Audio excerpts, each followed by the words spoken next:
Let's get started. Welcome to our 24.6 Product Spotlight webinar. I want to thank everyone for joining us today. Let me introduce our hosts and moderators. We have a wonderful group today. Maddie Schilling, Associate Director of Product Management for our Enterprise product. Yuki Lam, Director of Product Data Analytics. Jeet Badwal, Associate Director of Product, Clinical and Mobile. And a new guest as we highlight our full suite of CR products here. Rounding out those clinical workflows, Zach Sullins, Director of Product Management for our Education and Assessments products. In the Q&A chat, we have Todd Strong, Jordan Fries, and myself, Amber Ledesma, from our Customer Success team, here to answer any questions you have during the session. Maddie will demo the new stuff in product management or practice management. Yuki will share the new dashboards we've built for our advanced business intelligence tool. Jeet will review what's coming for clinical and on the CR mobile app. And then Zach will review new and upcoming features in our CR assessments product. This is an exciting release, and our agenda today is very full. We'll be mindful of the time, but we might run long. Don't worry, if you have to leave before we're done, you'll get that recording in a couple days. So dates, our June release is scheduled to go into beta on June 14th, and everyone will see it live June 27th. The CR mobile release will hit the app stores the first week of July. So hosts, thank you for joining us today. We're so excited to learn what's coming. Maddie, start us off. All right, thank you so much. So for practice management, for the format, I'm going to go over what's new in practice management, and then I'm actually going to jump into a lower environment and actually show you so we can get our hands on it a little bit. The first one I'm going to talk about is the new login workflow. Now, we've done a decent amount of communication on this one. You'll see it on the right-hand side when you log in today. But coming June 13th, we have a new login workflow. It is now a two-step process. This is some foundational work for behind-the-scenes security improvements, and it also lays some foundation work for our future single sign-on, so where CentralReach would be able to allow you to establish your own organization single sign-on. And with that, I'll just jump into a really quick demo. This will be the quickest one I do today. So sitting here in my lower environment, I'm just going to log in. So we see instead of username password, we're just saying email address, which is your username. I'm going to enter in my username. I will go ahead and click next as you see here. Then it's like, what's your password? Again, I'll enter that. Now, if you have your password saved, it will populate. Generally, as a best practice, I don't save any of my passwords in a browser just because of shared devices and whatnot. But you'll go ahead and click log on, and then you will have been logged in. So generally, format-wise, I like to do one slide, one demo, and then kind of pause for questions. I don't know if we got any questions on that one, Amber, but if we did, let me know. None yet. Thank you. All right, perfect. I'm going to move on to the next one. Next one is contact filter changes. So we've updated the contact screen. We simplified the contacts menu. We simplified the list menu in the top drop down.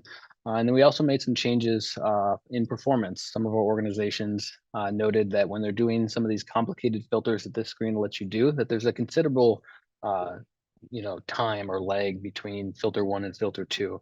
So we improved this, put in some enhancements that allows the user to be very distinct and intentional when they're applying filters instead of the system loading after each filter. You can just add as many filters as you want and then click apply for a much better performance. So now I'm going to jump into the app and demo.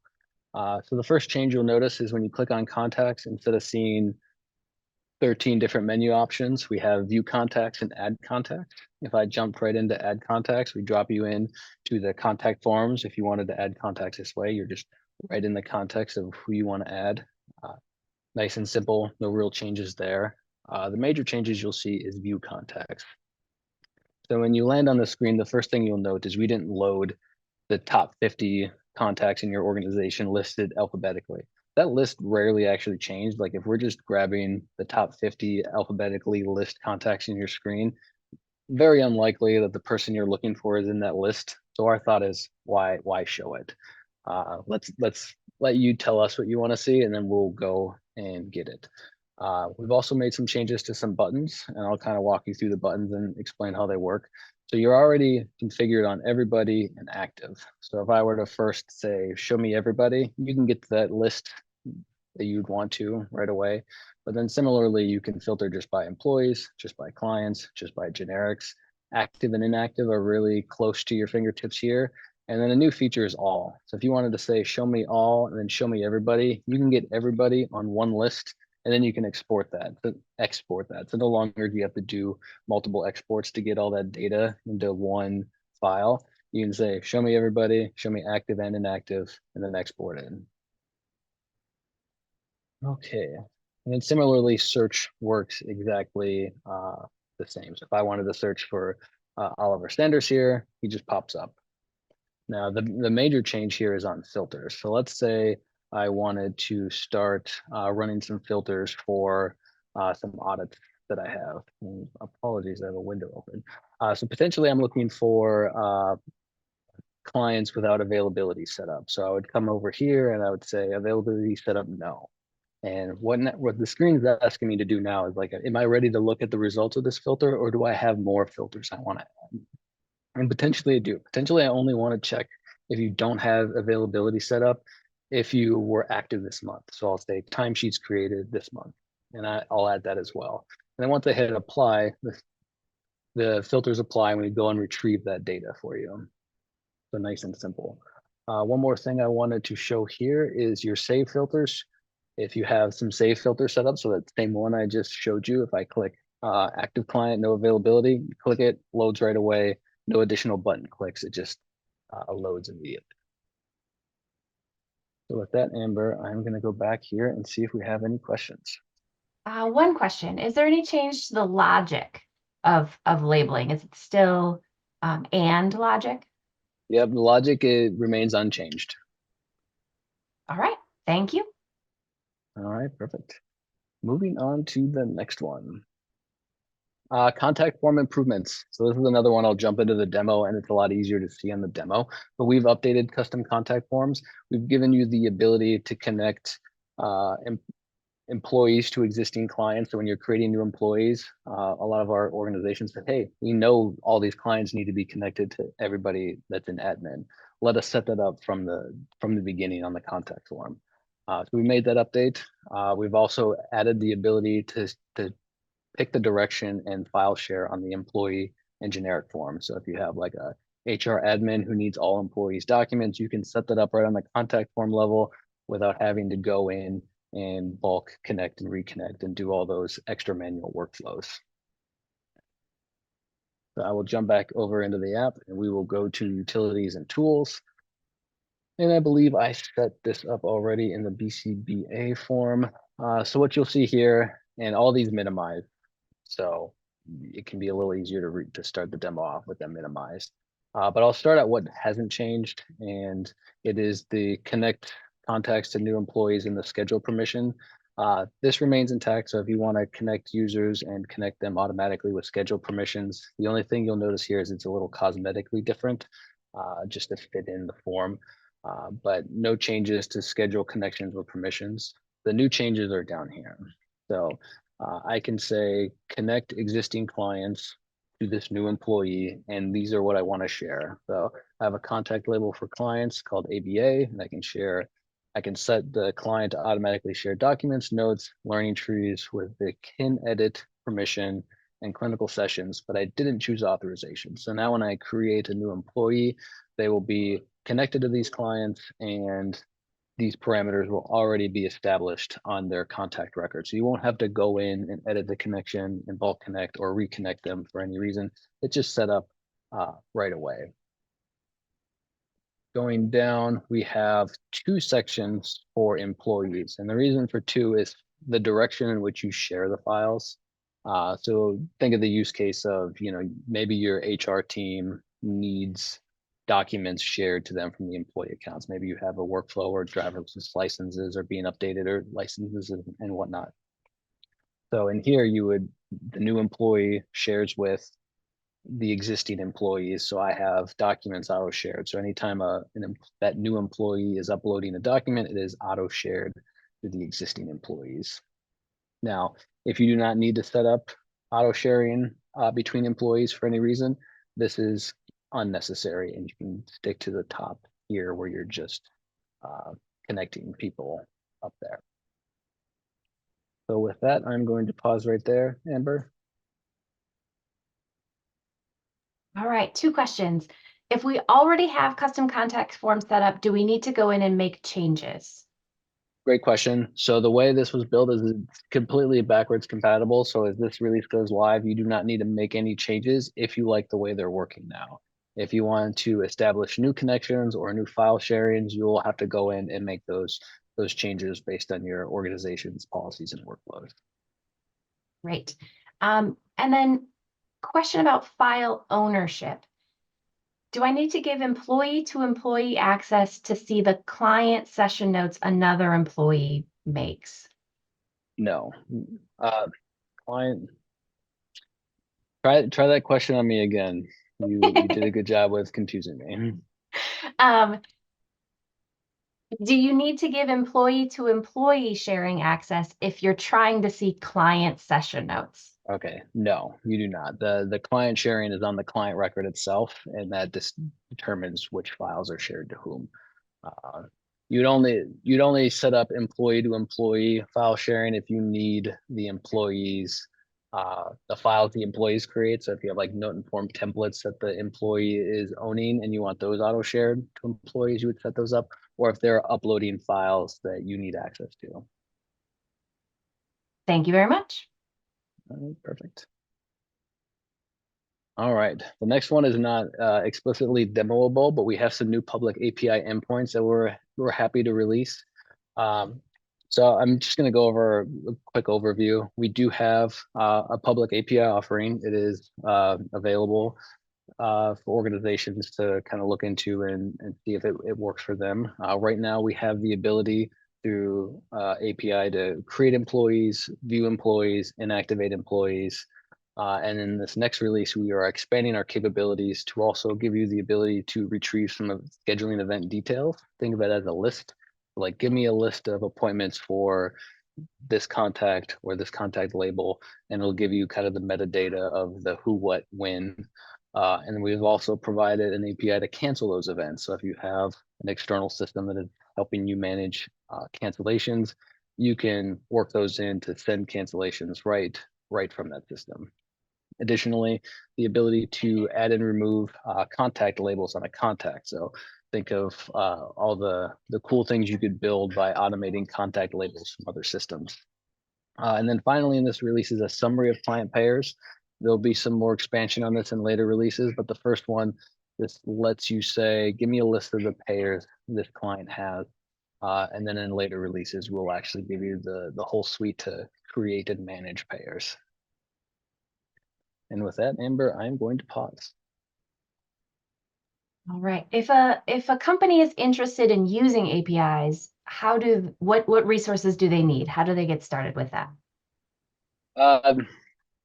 I mean, first, obviously reach out to your account managers and CSLs, but it is a technical product. So if you've ever worked with APIs, you probably know exactly what you need, but these are APIs that we offer you. So it stands for Application Programming Interface, which is the easy way to talk to CentralReach and for you to help integrate your other systems with our system. So technical resources is the first step. Second step is calling up your CSL.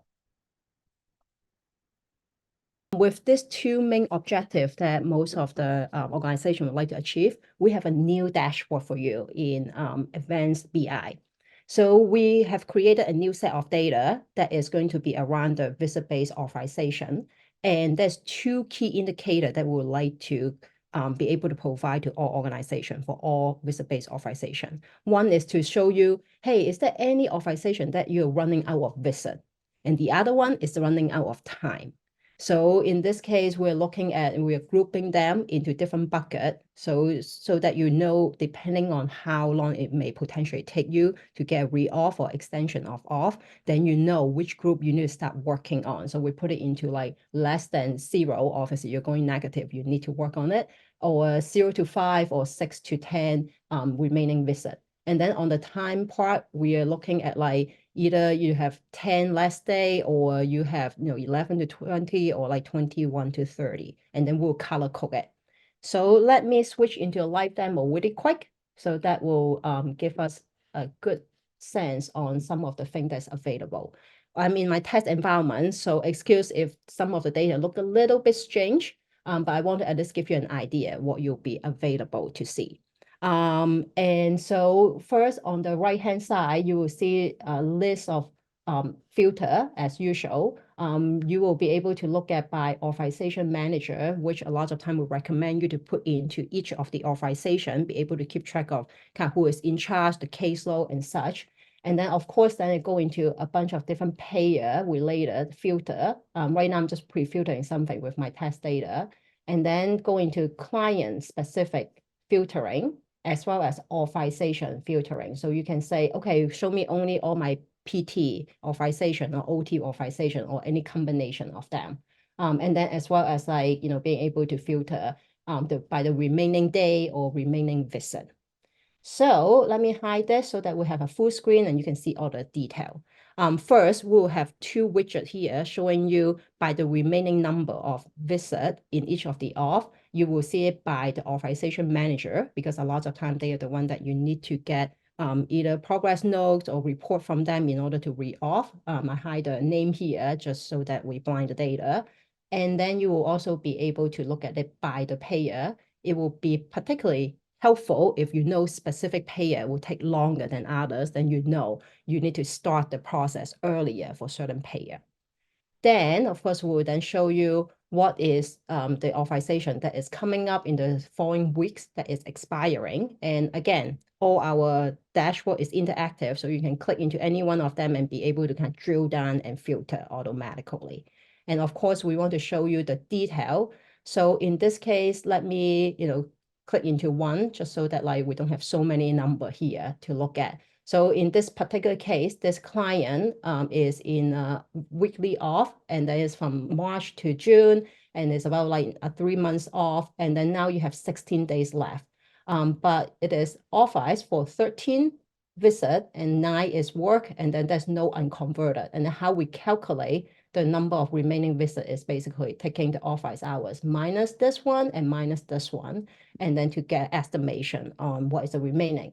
And if, let's say, this client is on a plan that is once a week visit, then in this case, you don't have enough time to really finish up the remaining visit. So either you extend your off or you need to also get re-off since it is expiring soon.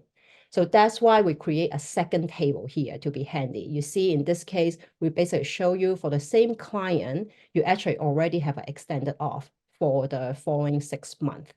So you don't need to follow up on it anymore. And let me unselect this just so that we can see the last table here.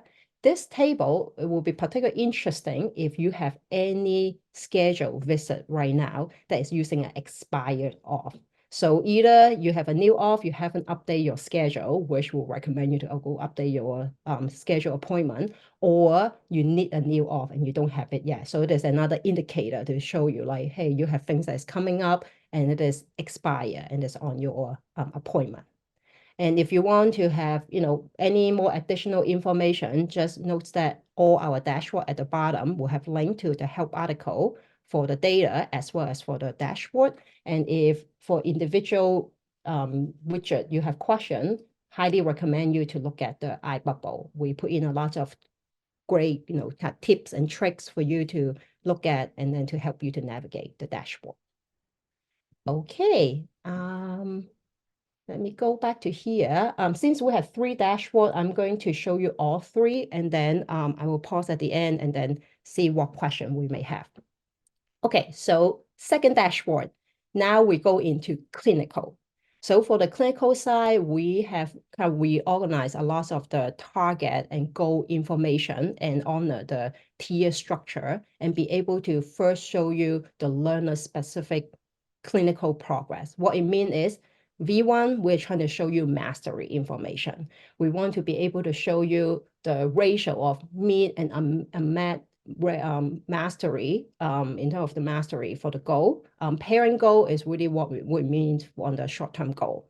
And then also be able to analyze one learning tree at a time and be able to say, hey, for a specific time period, particularly, let's say an authorization period.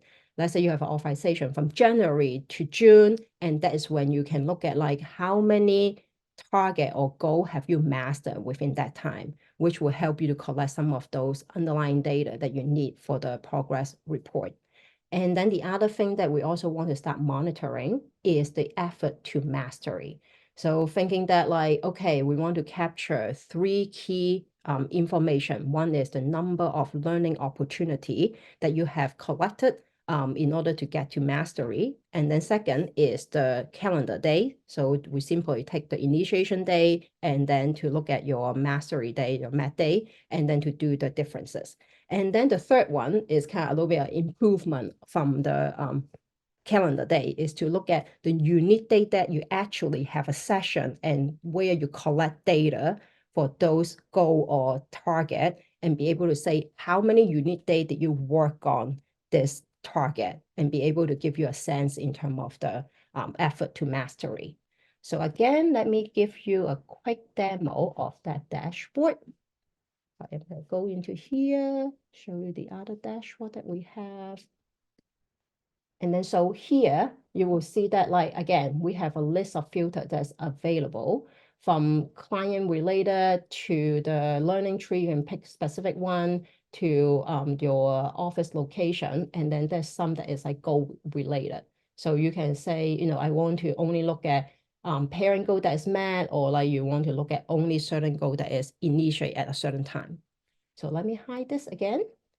And first, you will be able to see the ratio of like a MAT and MAC goal. Then right now we're looking at kind of the short-term goal. So if you're in a 3-tier structure, which we recommend, we basically take in all the cumulative branch that with a data collection note at the end as the target, and the parent of the target, which is AKA usually the short-term goal, is the parent, and then the root is going to be like the top note. So if you're in a 4-tier or like other tier structure, then that could be a little bit different from the usual long-term, short-term goal. So from here, you will be able to see by client, and let's say I click into Birds here, then you will see all his learning tree. In this case, he only have one, but let's say you have, you know, a learning tree that is OT, a learning tree that is for speech, and another learning tree for OT, then that's when you can select individual learning tree and look at the detail. So this is part 1, you select the patient, you select the learning tree. Then part 2, that's where you can see the detail. Earlier in our filter, we basically pick this and last quarter, so basically 2024. So you'll be able to see for the long-term goal and then the short-term goal, for each one of it, when did they start, when did they, you know, met, if there's a met day already, what is the completion rate right now. So you can see that, like, for example, this one that is met at 100%, there's 2 target underneath it, and 2 of them is met, of course. And then this is the month that you have met those target. And then you can find another line item. This is like 50%. So you have 4 target, 2 of them is met right now. And then this is the time frame that when it is met. So it will give you kind of quick summary. And if you want to go into the goal or the target to see the detail on the trend, this is where we have a link here that will make it convenient for you to go to the clinical module and be able to see the detail.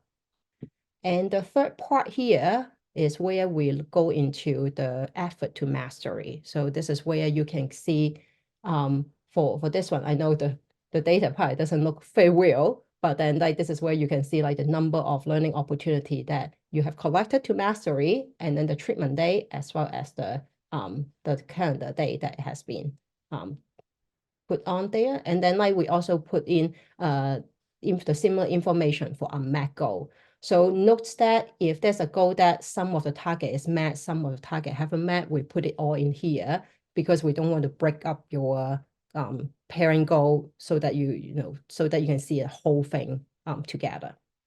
So that is going to be the V1 of our clinical progress, and we are actually working on researching our V2. So if any one of you are interested, please let me know. We'd love to talk to you more about our clinical data. Okay, so the last dashboard that we have for ABI is on financial pulse check. Assuming a lot of you are familiar with the operation pulse check, which is a KPI dashboard we have in ABI on operation side. And we are just creating one for our CM, basically our financial side. And there will be 5 domains that we will focus on. The first one, of course, is revenue. And then to look at your accounts receivable. And the next is your payment. And this time we're going to look at it by your record day. So it will be a lot closer to basically looking at your cash flow and see how fast money are coming in. And then the next 2 is about your claim. So first is about your claim health, your current claim health, to look at how many denial is still outstanding or how many claim that is not having response. Keep in mind, we can only take into account the electronic claim response. So if there's anything that is like, paper manual, then we won't be able to account for it at this stage. And then the last domain is going to be about the first time clean claim rate and be able to also show you on average, how long does it take you to get your first ERA? And as usual, all the, this is a high level key metric summary. If you want to drill down into any specific detail, then go to the associate dashboard and you'll be able to get a lot more detail and trend information. Okay, lots of information, just walk through with everyone. Amber, do we have any question? Yeah. So the comment was we have dashboards for hours and visits utilization. Is there a dashboard coming or currently available that highlights units utilization? Great question. We're actually working on it right now. We are researching around it, and so we'll love to talk to anyone that is interested in, helping us to learn more about your use case. So we want to make sure that we are covering all the key use cases. So research is going on right now, and we are hoping that we can have the dashboard available soon. Is generally just some of the updates that we have on mobile. So as you know, that we've focused a lot on ABA services and just streamlining the workflows on the mobile app, and really wanted to keep 4 things in mind in doing so, right? Making sure that we're building a workflow that's going to help with clean claims. It's going to be compliance ready. It's going to be easy to use. And it also lets us use some of the technology innovations, generative AI and so on and so forth. So with that in mind, in this release, I'm kind of excited to introduce some of the changes that, not some of the changes, I would say, some of the additions that we're doing, specifically around the SOAP node part of the workflow. So this would be generally for speech and OT. We have a new template that you will be able to set up on the clinical side. And then once that template is set up, there's a workflow that you can actually now also do your speech and OT services right on the mobile app. This keeps everything together from training perspective, from the user perspective, and so on and so forth. So first thing I'll show you is just just what is the actual setup piece that is required in order for you to be able to use SOAP notes on the mobile app. And I will jump into a live demo for that. So give me a second. Okay, so we're in CentralReach, and a few things here. So one, I just wanted to kind of show you just the learning trees itself. So as Yuki mentioned, there could be different ways you have it organized. In my example, I basically have a separate learning tree for speech, OT, and then also ABA. And generally speaking, this is kind of the format that you most likely see, where you have your goals with your goal, your mastery criteria, and the data that you collect will be able to, you'll be able to utilize that, the learning tree, to kind of visualize that piece. From there, you kind of do the same thing. You would create your data sheet where you would add the goals that you're working on. So, I have one created, which we'll see in a little bit on the mobile side on how that translates. In terms of the actual PDF template that, you build for documentation purposes, you will still go under your session notes. And now when you do, you'll see this new button, new template. And when you do a drop down, you will see an option for SOAP note. So I'll just go to one just so you can see what that looks like. When you do, what we've also done is we've just, enhanced the experience in terms of the information is already pre-added. You can adjust this information.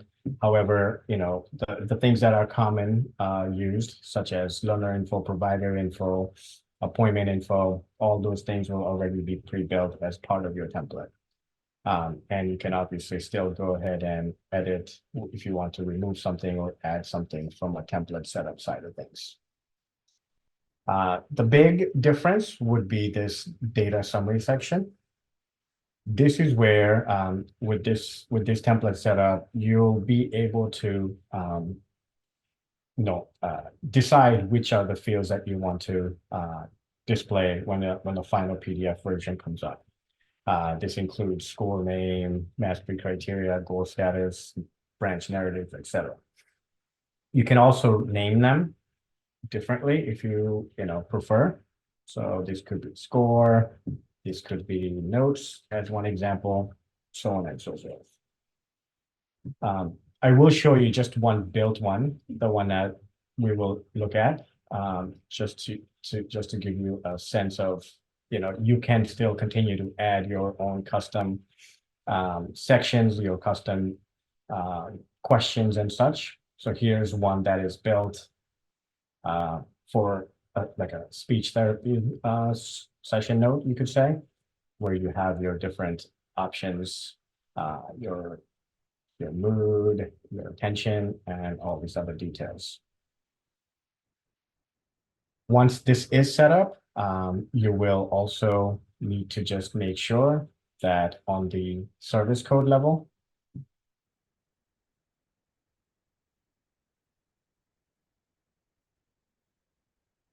you have under your node templates, you have the thing attached, which would be just right here. You would search for it, and you can then make it required or optional based on your needs. And once that is done, and you have an appointment that is scheduled with that service code, that's all you would need to do on the setup side of things. And now the rest of the workflow will be on mobile. And I will basically show you that piece right now. So give me 1 second. I'll have to get out of here and then log on to my tablet. And if any questions, let me know if there's any questions right now while I make a switch. Amber, if there's anything, let me know. Yeah, question. That data summary table customization, is that only available in the SOAP note, or is that also available in the ABA note? Yeah, good question. Yeah, so for the 24.6 release, it will be only for the SOAP note. However, in 24.8, which is the release after, we're going to make that same customizable piece also available for ABA notes where you have the table, so you can actually, control a little bit more on what's displayed in the session summary. And just to kind of keep it organized, I would say, wait for the ABA one so that you can really start utilizing it for the folks that do use it. Now that my appointment has been set and it has a service code, that's a speech service code or a OT service code, the workflow on the mobile, what we really wanted to still focus on was to make sure that it's cohesive with the rest of the application from a workflow perspective. It also makes sense, and it's quick, right? So I'll go back in here. So I'll go into one of our services.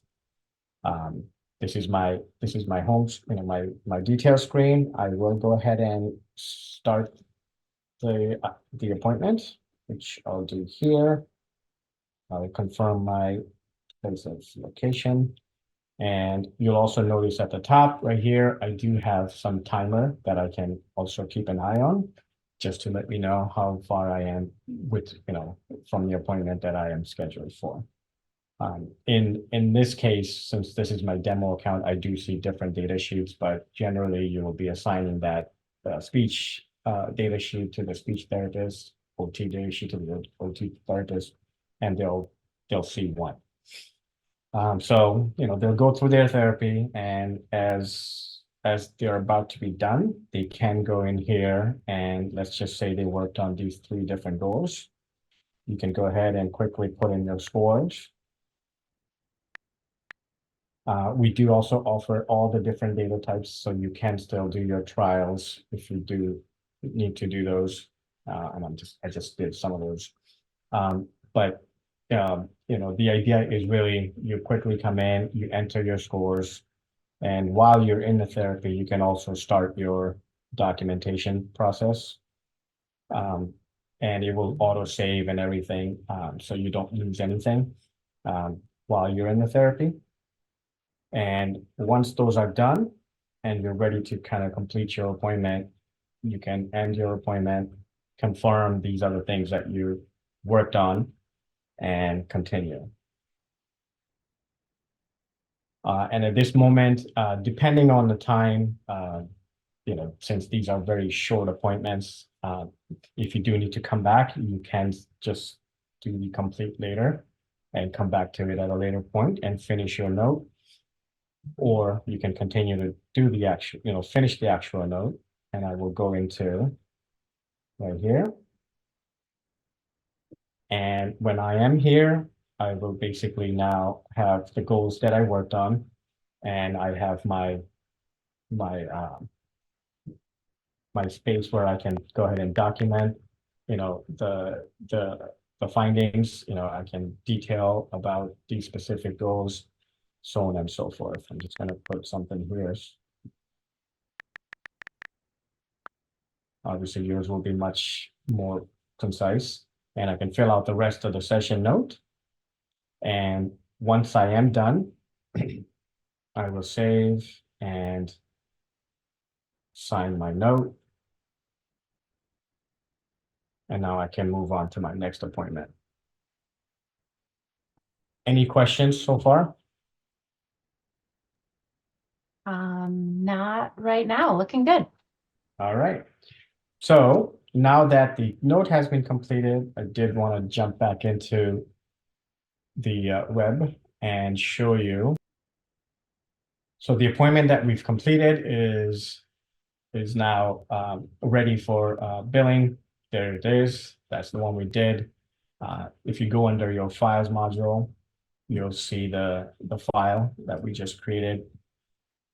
And I will click just so you can visualize it. Here's that note that we created just now.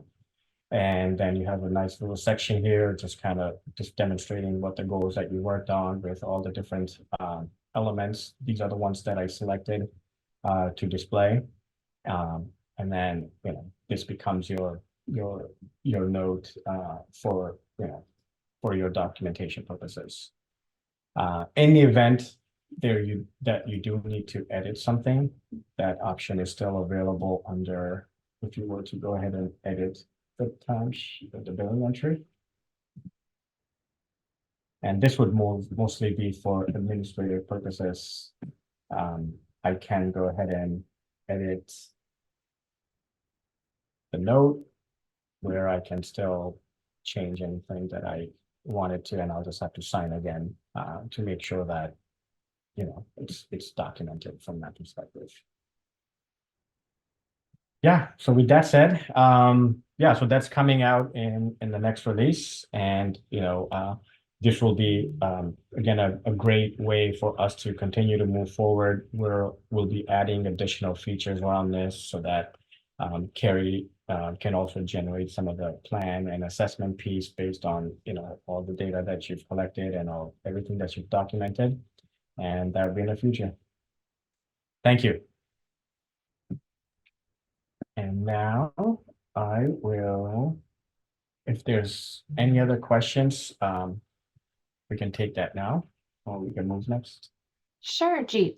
One question about the Carry AI session notes. Is that available now or is that still in the pilot phase? We're very close to making it available, but yes, we have beta customers today that are using, and we're collecting feedback and seeing good results so far and continuing to move forward in that direction. Great.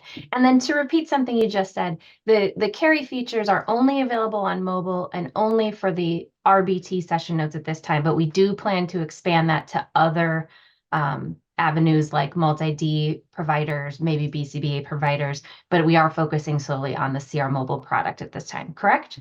Yes, exactly. Yes, exactly. So right now it is for the 97153 code. But we're already seeing good results with some of the other codes. And then the plans are to continue to develop that for speech OT services as well. Yes. All right. Thank you very much. And now we'll transition to Zach and hear about CR assessments. All right. All right. I'll share my screen real quick. Okay, so the first thing that I want to call out just briefly is we have a little bit of a different date relative to the enterprise product. We're going to be launching this next release 24/6 on June 19th. That will be just a little bit before the CR enterprise release. It won't be affected in any way by that release. But you won't see, the changes to SSO until the enterprise release. So to get into specifically what we're releasing in this next version, we really tried to focus on what happens after the assessment. So we've spent a lot of time in the past year unifying the assessments. You now have ABLLS and AFLS all in one place. Integrating that into single sign-on, into CR Enterprise, adding in some additional features along the way to make scoring a little bit easier. But now that we have that system, we're thinking, how do we take the scores that are within the assessment and extrapolate that into the clinical workflows? So some of the ways that we're looking at that are analytics and reporting. So ways that you can describe what you were assessing, compare between previous assessments, the current assessments, and even comparing that to neurotypical data as well. And then also adding in more content into the platform that goes beyond the assessment. So that currently takes the form of skill-aligned teaching plans. So we have content per skill that you can use to generate goals or additional objectives to kind of conceptualize how you would teach that skill so that next time you come around to the assessment, you're prepared. In the future, near future, we're going to be investing as well into additional content. This first version is aligned with the AFLS. The next versions are going to be aligned to the AFLS. And then we're going to be releasing some content that is assessment agnostic, that can be mapped between the assessments, but is not specific in a skill-by-skill way. So to do a quick demo of the analytics feature. So there's a new tab, it went pretty quick, but up in the top bar, so anyone who's familiar with the assessments, the experience of going in and scoring is the same, but now there's this new tab for analytics. So if you go in here, you'll be able to see graphs for that learner. These graphs will show the past 3 assessments that you've done. And if you'd like, you can also add in neurotypical data with this toggle up at the top. So you can filter down very easily between sections and categories, decide, what axes to show within the graphs. And then you can download this in the next version. You see that table view is there. Specify the date range for neurotypical. And then take screenshots of this, add this to your progress reports, or add it to your treatment plans.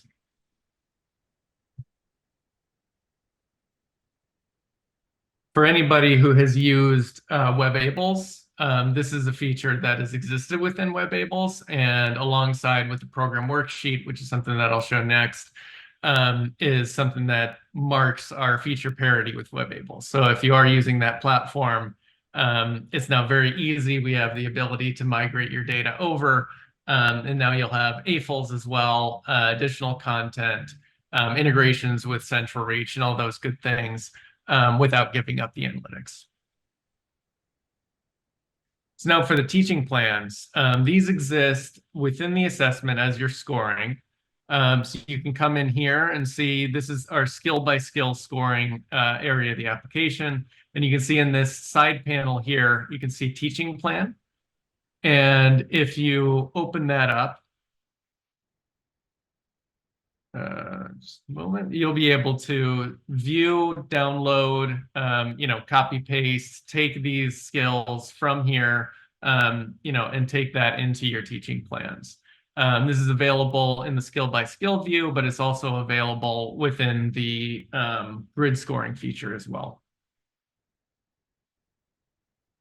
And so now I'll show the grid scoring. So this is housed within the supported materials, which is where we're housing, other images and materials, how-to videos and things that you may already be used to using. So we tried to use existing patterns for that.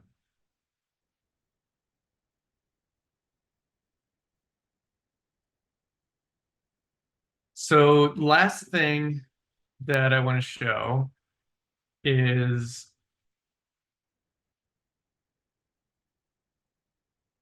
the program worksheet. So the program worksheet is a feature that allows you to, very similar to the analytics, kind of compare between things that you have scored, in the past, your baseline, and compare that with new scores that you've collected. We have a system for flagging skills within the assessment. So as you're going, you can kind of earmark and say, these are ones that I'll want to reference later as I'm teaching. And you can do that from the grid scoring and also from the individual skill by skill scoring. So there I've selected a couple skills to flag that I want to include in my worksheet. Now I'm going to go in and score in the skill by skill area. This one's already flagged. So here I can flag it as well, and that'll show up in the program worksheet at the end. Here we'll hit create. And now you can add in any other details about the current level. You can also specify the objective. You can add any additional notes, and then it's very easy to download as a CSV or as a PDF. You can remove and add skills from here as well, so you don't need to rely on the flagging. But that was something that we just added as a convenience feature. Then the last thing that I'll mention, just kind of a sneak peek on things that we're focusing on moving forward. So this is not aligned to any particular release, but we're going to continue to add in more content, as I mentioned. We're also going to be integrating AI features. So if you're curious about that, we'd love to talk to you about future betas. And then also additional integrations and dashboards in CR Enterprise. We know that's a huge feature. And so I just want to call that out as well. And with that, if there's any questions, happy to answer them. All right. Are there teaching plans available for all ABLLS skills under supported materials? Yes. Yeah. Every ABLLS skill has an aligned teaching plan. And with every release going forward, we'll be adding more for the AFLS as well. Thank you. Within CR assessments, can multiple people add scores to the same assessment? Yes. Yes. You can collaborate across assessors. Wonderful. And Zach, just to clarify, when are these teaching plans available in the platform? The teaching plans for the ABLLS should be available now. If you're not seeing them, reach out to your account manager and we can get them activated. There is an additional fee, so we can work with you on that. Excellent. All right, and I think that's the end of the questions, and we'll wrap up here. So thank you so much for everybody's attention today. Thank you, hosts, for talking to us about everything. Thank you, attendees, for your questions and your feedback and your excitement. Before we go, a quick reminder to consider joining us at CR Unite in LA in September. You'll be seeing everyone on this webinar in person, and the event agenda was just posted last week. We will launch the nominations for the CentralReach Autism and IDD Care Awards coming up this week. You'll see that on the webpage, and then you'll see a link in the follow-up email to this webinar. That email, by the way, will be sent in about 2 to 3 days, and it'll have the recording of this session. As you leave, there will be a very short survey that appears after the webinar, so please just take a minute to answer those questions as it helps us plan for our future webinars. And again, thank you everyone for joining us today, and have a great day.